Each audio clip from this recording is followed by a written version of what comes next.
Hello, thank you for joining us. This is Nationwide. I'm Ruth Aguela. The successful startup of Area 1 crude distillation unit, gas plant and vacuum distillation units at Warri Refinery is providing additional 75,000 barrels of petroleum products to the market. The plant is currently operating at 60% capacity as key players commit to ramping up production. Lydia Sampson reports that NNPC Group CEO Mele Kyari disclosed this during a tour of the facility in company of the NNPC board chairman and the leadership of the Nigerian Midstream Regulatory Authority.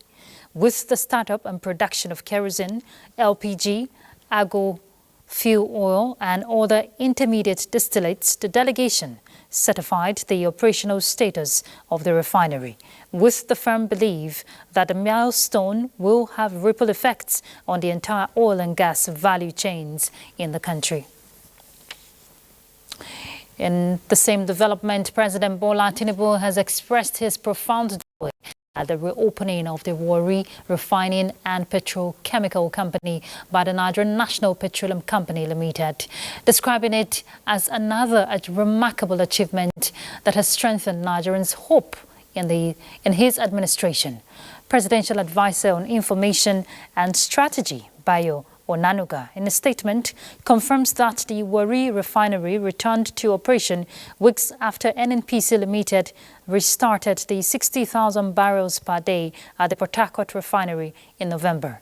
He added that with Warri Refining and Petrochemical Company going into operation after several years of inactivity, President Tinubu has once again expressed his administration's determination to ramp up local refining capacity and make Nigeria a hub for downstream industrial activities in Africa. The past administration of Muhammadu Buhari awarded the contract for the complete rehabilitation and overhaul of the 4 state-owned refineries. President Tinubu notes that with the 125,000 barrel per day Warri Refinery now operating at 60% capacity, his administration's comprehensive plan to ensure energy efficiency and security is entirely on course. In other news, Jimmy Carter, the 39th President of the United States, a broker of peace in the Middle East in his time and a tireless advocate for global health and human rights, has died at age 100 from Apanyi will tell us more. Issued on Sunday, Chip Carter, the former president's son, said, "My father was a hero, not only to me, but to everyone who believes in peace, human rights, and unselfish love," said Chip Carter, the former president's son. "My brothers, sister, and I shared him with the rest of the world through these common beliefs. The world is our family because of the way he brought people together, and we thank you for honoring his memory by continuing to live these shared beliefs." End of quote. A Georgia Democrat, Carter was the longest-lived president in U.S. history. He only served 1 term in the White House and was soundly beaten by Ronald Reagan in 1981. But Carter spent the decades afterward focused on international relations and human rights, efforts that won him the Nobel Peace Prize in 2002. Carter had undergone a series of hospital stays before his family said on 18 February last year that he had chosen to spend his remaining time at home in hospice care and with loved ones. The decision had the full support of his family and his medical team, a family statement said. Carter's wife, Rosalind Carter, died last November, 2 days after her own transition to hospice care. The former First Lady was 96. The pair married in 1946, and the former president attended her memorial service, traveling from the couple's longtime home in Plains, Georgia, to the Glen Memorial Church in Atlanta. He is survived by 4 children and 11 grandchildren. In the meantime, political leaders in the U.S. and beyond have begun to react to the death of the 39th President of the United States. In their tribute, leaders from Georgia, Colorado, Kentucky, Texas, and Oklahoma described the late president as a hero and a man of great character and courage, hope, and optimism. Frama Panyi, NTA News. President Bola Ahmed Tinubu has joined world leaders to extend his heartfelt condolences to the United States government and its people on the passing of former President Jimmy Carter. President Carter was a shining example of selfless service to humanity, demonstrating to leaders around the world the profound impact of dedication and commitment to noble causes, even after leaving office. As a Nobel Peace Prize laureate and global statesman, President Carter devoted his post-presidency to promoting peace, democracy, and eradicating tropical diseases. His unwavering commitment to these causes has left a lasting legacy. President Tinubu praised President Carter's ability to remain relevant and impactful even after leaving office, tackling challenges in the developing world and promoting democratic values. President Tinubu also fondly recalled President Carter's friendship with Nigeria, highlighting his significant contributions through the Carter Center, particularly in eradicating guinea worm disease and river blindness. President Tinubu reflected on President Carter's historic visit to Nigeria in 1978, which marked a pivotal movement in U.S. foreign policy and laid the groundwork for a stronger relationship between the United States and Africa, with Nigeria at its heart. In other news, as we move towards 2025, calls for a renewed focus on economic reforms, job creation, and reducing production costs remain at the forefront of national discourse. Well, guests on NTA's Good Morning Nigeria advocate urgent and comprehensive reforms to address the current economic challenges facing the country. Thomas Ogbetere reports. As part of efforts to make Nigeria a prosperous nation in 2025, guests on Good Morning Nigeria emphasized the need for increased investment in key sectors such as manufacturing, power, agriculture, and transportation. They also highlight the importance of creating an enabling environment for businesses and reducing the cost of production to improve the country's competitiveness on the global stage. The key one is power. Okay? Energy. Let me say energy. And when you talk about energy, you're talking about not only electricity, but you're also talking about fuel. One of the central recommendations made was the need to prioritize massive food production and the availability of affordable food across Nigeria. The guest suggested that the government should allocate more funding to agriculture, focusing on boosting food security and ensuring that Nigerians have access to essential staples at reasonable prices. Nations that have gotten development, that have grown significantly, have legislated laws that included the economic development plan. One is that the available resources, the IGR structure, and probably the spending aspect. Emphasis on an economy can be understood looking at the parameters. But the parameters alone cannot explain the prosperity context. The guest advocated a focus on foreign exchange management and eased the financial burden on businesses. He emphasized the need for better education on tax policies to encourage compliance and foster business-friendly environment, with emphasis on legislative backing for all economic reforms. In Abuja, Thomas Ogbetere, NTA News. Time to join Lagos, where Hingano is standing by. Hingano.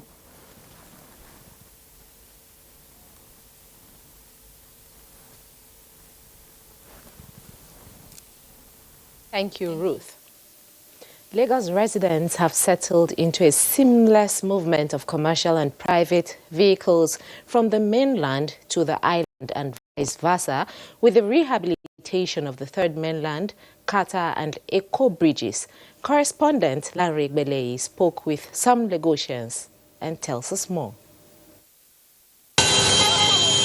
Lagos has a high volume of car traffic, with 1.6 million vehicles plying the city's road on a daily basis. As such, the roads require constant upgrading. With 22% of the city underwater, the bridges linking the island to the mainland carry a large chunk of cars, thereby causing traffic. Little wonder President Bola Tinubu-led administration embarked on massive rehabilitation of these bridges. Under the eagle eye of the Minister of Works, David Umahi, the Third Mainland, Carter, and Eko bridges were rehabilitated on record time. Lagosians say they are now breathing a sigh of relief since the rehabilitation was completed, and definitely help in their socio-economic pursuit as they welcome the new year. Compared before, even early in the morning, you will see a lot of traffic, but now that is very free. There's potholes on the road before, you understand, but now there's nothing like vehicle breaking down. Since they've repaired it and I've been passing there, I've not seen any bus or car broke down. Terminal bridge is totally changed. It's totally just like a new one, because the way it is before, when we compare now and last year, the last year one is very somehow. A lot of potholes, no light, no security, and the thing is causing a lot of things like accidents. The federal government says it is still focused on roads construction in the coming year. In Lagos, projects such as Lagos-Calabar Coastal Highway, Abuja to Lagos Corridor have been green-lighted. In Lagos, Larry Belei, NTA News. Talking health now, tuberculosis, a public health crisis, is curable and preventable. But in Nigeria, data reveals that more than 200,000 people die from the disease annually. Experts have attributed the alarming figures to ignorance and poverty. In this report, our correspondent takes a look at ways of ending TB in Nigeria. I spent another 3 months at that other place, doing all type of ritual, all type of spiritual things, and there was no change. It wasn't easy. I feel like the first 2 weeks, they will tell me to bring seawater. I have to look for it. They will put, I don't know what they call it just in English. They will pound it in my presence, they will put it in that water. They will look for alligator pepper. They will put in that water. Go and be taking it. The harrowing experiences of some TB champions who were ignorant of the disease which caused them so much pains. Abdul Salam Abdul Qadri and Oluseyi Kadri's sad stories are just few out of millions of those who are suffering in silence as a result of tuberculosis. The World Health Organization's 2022 Global TB report shows that Nigeria has the highest burden of TB in Africa and ranks 6th globally. This is worrisome as the disease is preventable and curable. Regularly go and do a checkup. Get a chest x-ray, make sure you know your immunization status, make sure you know your TB status. And then take care of the people around you, the people you work with, the people you live with, the people you travel on the bus or in the taxi with. You know, be cautious and careful to ensure that they are not spreading the disease to you. You are not catching things that you are taking home to friends and family. Abdul Salam and Oluseyi have since joined experts to call for implementation of the National Strategic Plan 2021 to 2026 to accelerate efforts of ending TB in Nigeria. Those are the reports from Lagos. Nationwide continues in just after the break.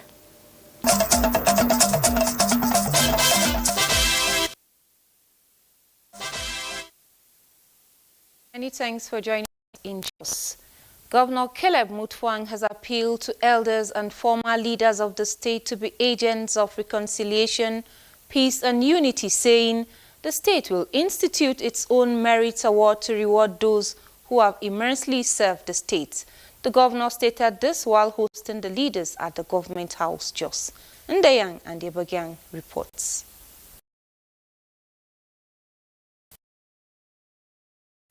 The felicitate artist says the essence of the meeting is not just to wine and dine, but an avenue to reflect and foster bond of unity and promote a collective resolve to build a prosperous state. The governor urged them to serve as sources of encouragement to the younger ones, especially those in leadership positions, to rebuild the state with ideas. I want to appeal to us. This is the time for us to unite in setting the moral standards for our society so that we can ensure that the younger generation are set on the right footing.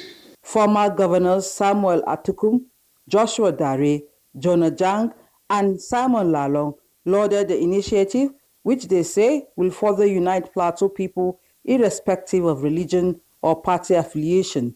We are here to tell the governor as to how he can perform better. We will send this as a suggestion, not to run you down. Please, if you are in doubt, ask. The most important thing is to give you support because it is this plateau we believed in. That is why we contested elections to govern it. I'm also speaking on behalf of all the National Assembly members. Recently initiated something like this. We all gave our commitment that plateau is our first focus. Other elders like Yahaya Kwande and Susan Jamfa expressed gratitude to the governor for the initiative, describing the governor as an ambassador of peace and unity in Jos, Ndenyan and the Abuja. NTA News. As part of efforts to promote the well-being of soldiers and their families, enhance family bonding and community spirit, the General Officer Commanding 3 Division and Commander Operation Major General Abdul Salam Abubakar has unveiled the Maria Abiodun Lagbaja Recreational Park at the Maxwell Kobe Cantonment, Jos. Bilkisu Nuhu has details. The Maria Abiodun Lagbaja's Recreational Park at the 3 Division, Jos, is part of the commitment of the Nigerian Army towards providing the enabling environment that is conducive for family bonding and reduce the man-hour lost at the closest recreational center to the barracks, which is 30 minutes drive away from the barracks. The park has a synthetic football pitch and play area, swimming pool, volleyball court, electric bike, bouncing castle, and other colorful children equipment that are safe to play, learn, and grow. The park, which is dedicated to the immediate past president of the Nigerian Army Officers' Wives Association, NAOA, Maria Lagbaja, is in recognition of her outstanding contribution to the welfare of officers and their families. Major General Abubakar says the park is an avenue to foster communal spirit, encourage physical activities, and provide relaxation and entertainment for service members. This facility is a legacy project, part of a series of initiatives which we have launched to ensure that our personnel feel supported in their duties across the nation. NAOA chairperson Fibishola Abubakar commended the former NAOA president for the development and urges the barrack community to see the park as a facility designed to foster unity and spirit of togetherness. We are also proud to unveil the NAOA football team comprising of the children from both NAOA and NASWA. This team embodied unity, teamwork and sportsmanship. The GOC led other stakeholders on a tour of the facility, after which there was a novelty match. In Jos, NTA News. And that's our contribution from Jos. Nationwide will continue in our Abuja studio with Ruth. Thank you very much, Mary. As the curtains draw on 2024, the people of Kebbi State are reflecting on the triumphs, trials, and transformation that shaped their lives over the past 12 months. In this report, Usman Abdullahi Shehu examines key developments that shaped 2024 for the state. 2024 comes to a close. Residents of Kebbi State are reflecting on the year's progress. Many are optimistic about the state advancement in areas like education, healthcare, and infrastructure. For instance, upgrade of the state capital major township roads and solar street light, construction of mega schools in the 4 emirates, to mention but a few, has been a significant landmark. In terms of population growth, Kebbi, with estimated figure of over 5 million people, has recently seen 4% increase, with the state capital Birnin Kebbi's population reaching over 450,000. This growth is attributed to the state's improving economy and infrastructure development. I can say, Alhamdulillah, Kebbi is now one of the shining states in the whole of Nigeria. The construction and rehabilitation of roads in the state capital from 1 lane to 2 lane, from 2 lane to 3 lane, which you are an eyewitness of all these projects that are taking place in Kebbi State. The state government has also been working to provide job opportunities for its residents. While there is still room for improvement, many residents are hopeful about Kebbi State's future prospects. We thank God for the minimum wage. Overall, the mood in Kebbi State is one of cautious optimism, with residents acknowledging the progress made in 2024 and looking forward to continued growth and development in the years to come. In Birnin Kebbi, Usman Abdullahi Shehu, NTA News. All right, and to get more insight on the strides recorded in the state, we join Usman now, live from Birnin Kebbi. Usman, you want to share with us more on the key developments in the state? Thank you very much, Ruth. Before I go into the mentioning the key development in the state, I'll have to mention some of the challenges that has been a turning point in the state in 2024. The flood this year has affected food production and communities as well. And then into the key development in terms of agriculture. The state government procured about 4 billion naira fertilizer, which was distributed to farmers free of charge. Farmers also received water pumps machine. That's the solar water pump machines, which are also being distributed free of charge. To talk about infrastructural development, behind me here, this is one of the major streets in the state that has been transformed by the present administration. When you talk about health sector, remote communities in a health facility, 1 or 2 has been provided in such area. If you come to the security, Kebbi South is usually being bedeviled by insecurity challenges. But with the coming of this present administration in this year, a lot has been done to address that issue. And then if you to talk about many other issues, being it health, infrastructure, education, almost every sector, the state government has made a remarkable improvement in one point or the other. Back to you. All right, Usman, thank you for that. Well, I want to believe that Birnin Kebbi has become a tourist destination, for those who want to visit. Thank you. We turn to other issues. Muslim Ummah have been urged to start looking for the new moon of Rajab, 1446 after Hijrah, on Tuesday, 31st December 2024. This is contained in a statement signed by the Chairman, Advisory Committee on Religious Affairs, Sultanate Council, Professor Sambo Wali Junaidu. It says tomorrow is equivalent to 29th Jumad al-Sani and first day to search for the new crescent of Rajab. He calls on Muslims to report any sighting of the new crescent to the nearest district or village head for onward communication to the Sultan of Sokoto, Muhammad Sa'ad Abubakar. The Federal Republic of Nigeria commiserates with the government and people of the Republic of Korea, particularly families of the victims of the unfortunate crash of Jeju Air flight that occurred on Sunday, 29th December. A statement by the spokesperson of the Ministry of Foreign Affairs says 174 out of 181 passengers on board were lost. Reports indicate that the aircraft operated by Jeju Air was returning from Bangkok, Thailand. It crash landed at the Muan International Airport in the southern part of the country, skidding off the runway and crashing into a wall in a ferry explosion. Ibadan is our next stop, and Kemi is set to guide us.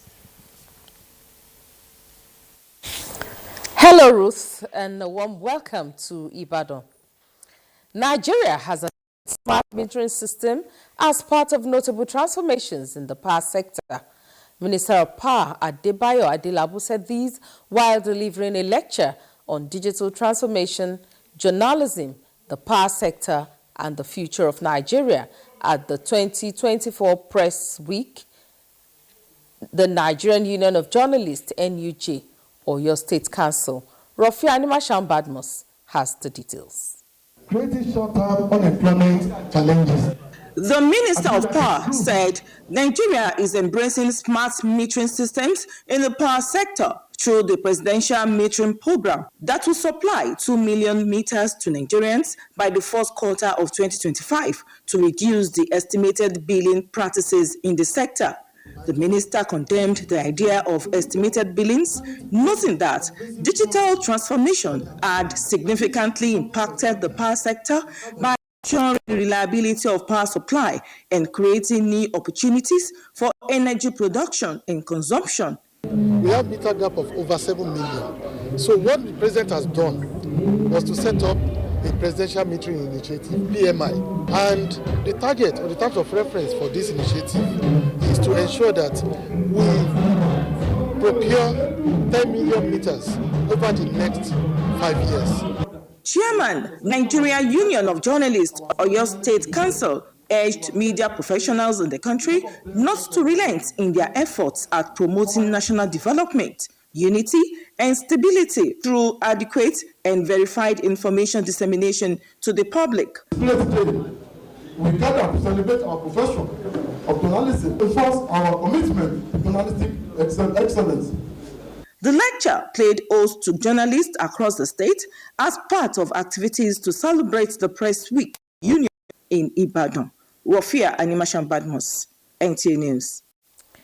The Nigerian Army has given an assurance of intensified efforts to end banditry and all forms of terrorism in the country in 2025. Commander 22 Armored Brigade, Sobi Barracks, Ilorin, Kwara State, Major General Oluwafemi Daniels gave the assurance during the 2024 Nigerian Army West African Social Activities, WASA.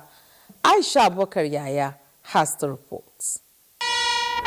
All work without play makes Jack a dull boy. Aptly captured the 2024 Nigerian Army Social Activities celebration at the 22 Armored Brigade, Sobi Barracks, Ilorin. NASA was organized by the Army formations and units to unwind with the civilian community, sister agencies, while charting a new course for the incoming year. The year 2024, according to the Commander 22 Armored Brigade, Sobi Barracks, Ilorin, Major General Oluwafemi Daniels, has been eventful as the brigade played key roles in clearing members of the Islamic State of West Africa province in Nigeria. As charged by the Chief of Army Staff, we will redouble all our effort to ensure that these criminalities and crimes perpetrated by this Islamic State for West Africa and other banditry will put an end to it in 2025 in our training activities. Governor Abdurrahman Abdurazak, represented by his Senior Special Assistant on Security, Muhyiddin Aliu, was appreciative of the brigade's efforts in curtailing various security threats in the state, with an assurance of more government support. Awards of excellence were given to some soldiers from the brigade who stood out during the year under review. All of us, we are the best, but there must be somebody to be the best amongst all. I am very, very happy as Nigerian Army remember me for this moment to give me the best award. I'll put more effort to serve my fatherland, and as such, I thank the Nigerian Army, I thank my commanding officer and brigade commander. Tug of war between female soldiers and wives of soldiers in the barrack. Cultural displays and lighting of the bonfire climaxed the 2024 Nigerian Army Social Activities in Ilorin. Aisha Abubakar Yahaya, NTA News. And that's it from Ibadan. Port Harcourt is our next stop on Nationwide, but that is after this time out. Do stay with us.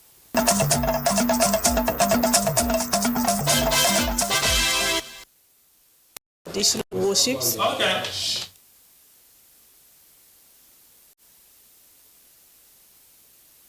And welcome to Port Harcourt. Nigerian Navy says it is building and reactivating dilapidated security stations to strengthen its operational readiness and maritime security. Chief of Naval Staff Vice Admiral Emmanuel Ogala said this while on a working visit to Navy Shipyard Port Harcourt. Kingsley Amachiri reports.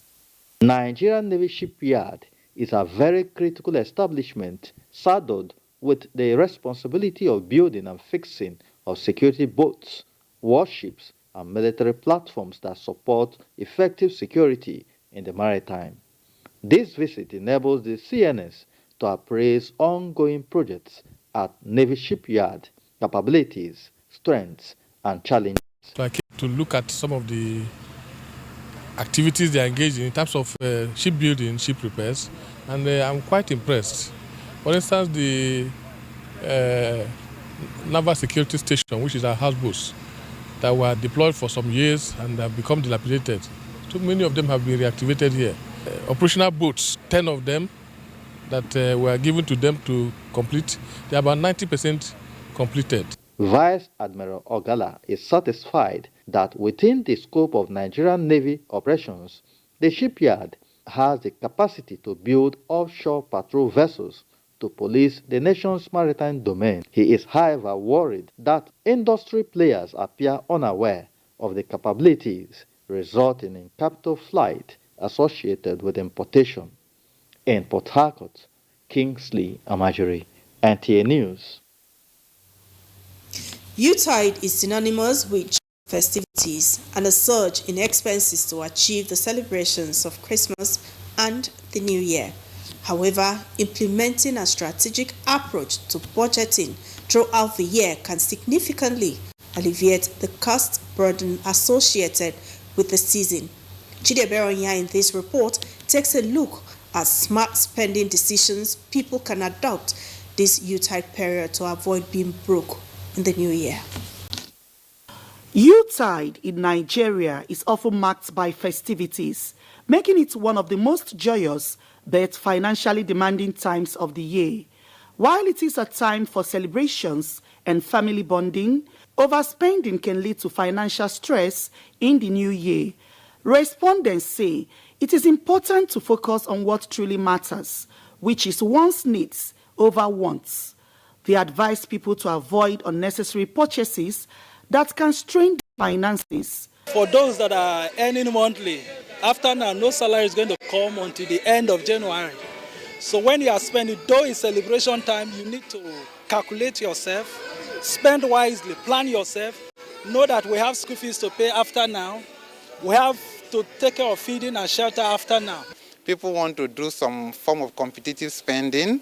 You want to sew new clothes because others are. You see people borrowing to buy Christmas clothes and stuff like that. So if we can plan all this very well, we will not be facing any extra pressure during this period. Don't spend and become broke. So quote according to your side.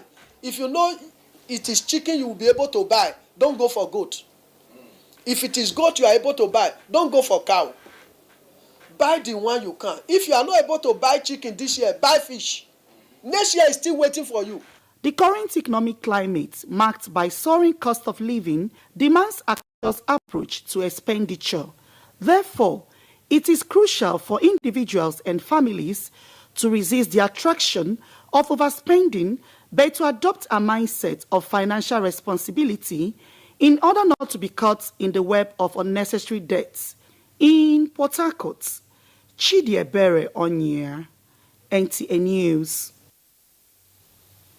Those are our reports from here. Ruth is back to you in Abuja. Merry Christmas. Compliments of the season, Jenny. Good to see you. uplifting the economic status of vulnerable Nigerian women through empowerment fund activities of the Federal Ministry of Women Affairs in the outgoing year 2024. Ngozi Technical takes us through some of the empowerment programs and its impact on the beneficiaries. The year 2024 was remarkable for Nigerian women, especially those at the hinterland, with economic empowerment dear to the former Minister of Women Affairs. Amina Tijani is one of the beneficiaries given kiosks and the sum of 500,000 naira. Other beneficiaries include the women of Pigba community in the suburb of the FCT who got grinding and sewing machines. Another empowerment scheme of the ministry was the pilot phase of 10,000 point of sale POS given to the women folks and also distribution of tricycles. Very, very grateful, and I promise that I will never be a dependent when I handle this. Beyond empowerment, tackling gender-based violence was taken seriously. The majority of the problems we have is mainly issue of lack of justice and consequences. It's almost 80% why a lot of people do as they wish. Inhumanity to human, we will resist it. And in that way, we start seeing decorum, and people will start knowing that if they do commit a crime, they will definitely go in for it. The ministry witnessed change in mantle of leadership. The present minister has begun work and moving speedy to rewrite history for Nigerian women in all sectors. Women agenda features very strongly within the renewed hope agenda of Mr. President, and everybody can be able to kind of position themselves as of where to play, what to do, and how to support the emergence of our bags, the big ambitious goals. There's many of them, but I know that partnering, with whole of system, whole of government, whole of society, where we would achieve them. No doubt, Nigerian women are in for better deals. Ngozi Technical, NTA News. Well, a few days to end the year 2024, the Federal Ministry of Water Resources and Sanitation says it is making concerted efforts to improve the well-being of Nigerians in the provision of safe water and access to sanitation and hygiene services. In this report, our correspondent takes a look at the strides of the Tinubu administration under the sector. Water remains indispensable to living things. Goal 6 is one of the 17 goals of Sustainable Development Goals, which centers on clean water and sanitation. The Ministry of Water Resources and Sanitation is saddled with the responsibility of driving the sector through policies that will ensure sustainable access to safe water, address a range of social, cultural, environmental, and economic needs of Nigerians. This term, as I just mentioned, is to supply water to the farmers for their irrigation purposes and also for the commercial farmers that are interested in doing business with the government. The partners will come to us and then they will register and we give them the license to tap the water from the dam and also use it for their own irrigation purposes. In addition, the ministry also inaugurated and adopted Songhai integrated model of farming in Bakulori and in Goronyo in Sokoto State, as well as Calabar, Cross River State. This modern farming system consists of sections dedicated to cropping, poultry, fishery, and rearing of animals. Similarly, in Edo State, the road project leading to the headquarters of the Benin-Oweno Road were commissioned for use. The 2023 dry season farming was also flagged up in Owena, and the ministry directed the 12 River Basin to commence operation immediately. The inauguration of the 3 new programs is another milestone achievement recorded by the ministry. They are the Water for Expanded Irrigated Program, Partnership for Expanded Irrigated Program, and River Basin Strategy for Poverty Alleviation. Usman Zubairu, NTA News. Cross River State has carved a niche for itself as a preferred tourist destination during the festive season, with Calabar Carnival as its tourism flagship. Justina Etim highlights key aspects of the festival and its economic gains. Our Christmas festival comprises several days of activities, which the locals refer to as 32 days of uninterrupted fun. The festival, which comprises the Junior Carnival for children, Bikers Carnival, Africa's biggest street party, Miss Humanity beauty pageant, and several other spectacular activities with music, performances each day at the Christmas Festival Village mean different things to different persons. While it is all about fun for revelers, for business operators, it is an opportunity to make brisk business. This period, as of yesterday, the carnival yesterday, the bikers carnival today, everything, I'm seeing the improvements and all of it, it's actually mind-blowing. I don't like traveling during the carnival period because I make a lot of sales. I'm enjoying myself. For the state government, Calabar Christmas Festival has a multiplier effect on all sectors of the economy, boosting internally generated revenue while promoting tourism. The socioeconomic benefit of Carnival Calabar cannot be overemphasized. The bigger lesson is that we should create specials. Specials are businesses that can thrive whether or not there is carnival. So Valentine is there, Easter is there. The private sector should take this and run with it. Carnival is very, very significant. It increases the economic power of Cross River State. And also, I've been able to upgrade, bringing new innovations into the system. The theme of this year's events, Our Shared Prosperity, signifies the need for social inclusion and prosperity for all. In Calabar, Justina Etam, NTA News. Improvement in security in Borno State is encouraging farmers and rural dwellers to return to their central homes. Defense correspondent Ismail Musa was on a media tour to some areas organized by the Defense Media Operations and now reports. Jetilo in Kwandega local government area is about 20 minutes drive to Maiduguri, the Borno State capital. In the past, the area was infested by Boko Haram terrorist group, killing many and destroying property. This necessitated the deployment of troops. The commander of 3-3 Artillery Regiment says the force is enjoying cordial working relationship with the locals who provide intelligence to the force while maintaining an eagle eye on the community.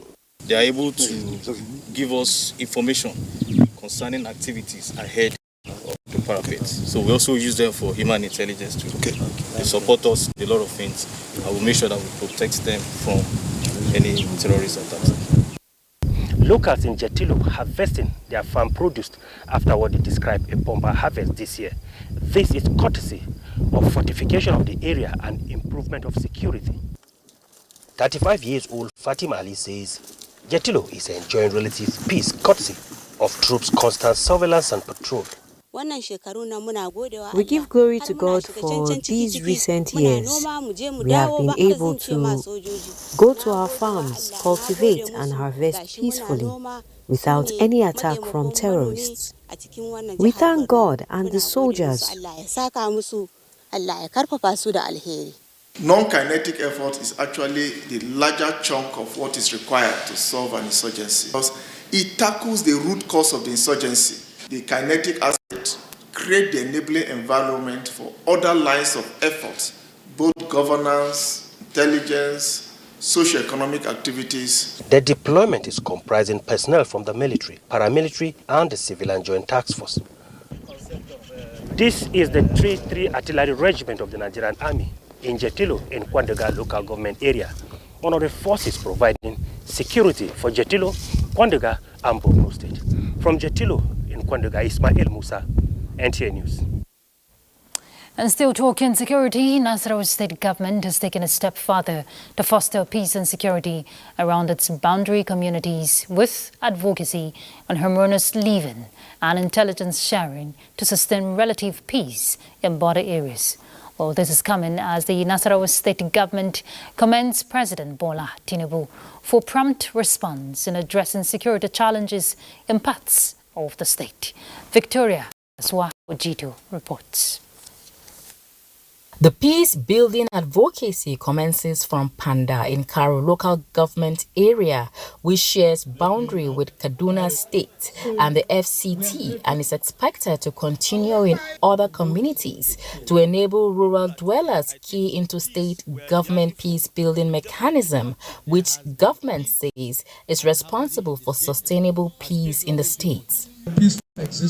As gateways to the State Commissioner for Special Duties, Security and Sundry Matters, Ambassador Timothy Kaswa urges them to check influx of people in their domain and avail security agencies with useful information to track criminals.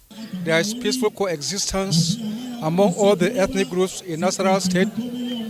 Nasarawa State is generally peaceful.